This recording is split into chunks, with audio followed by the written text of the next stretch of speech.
പെട്ടി കുട്ടി മമ്മൂട്ടി ഫോർമുലയിൽ തളച്ചിടപ്പെട്ട മമ്മൂട്ടിയെ അതിൽ നിന്നും രക്ഷിച്ച സംവിധായകരിൽ ഒരാളാണ് ജോഷി. അതവിടെ നിൽക്കട്ടെ, കുട്ടേട്ടനിലേക്ക് വരാം.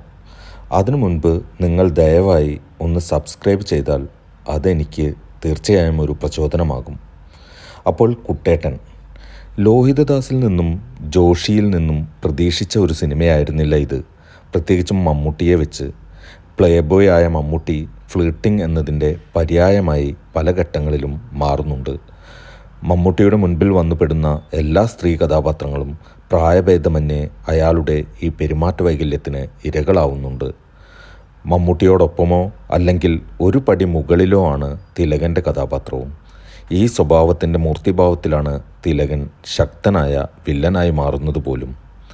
ജഗദീഷ് മമ്മൂട്ടിയുടെ ഡ്രൈവറായി അത്യാവശ്യം ചിരിപ്പിക്കുന്നുണ്ട്.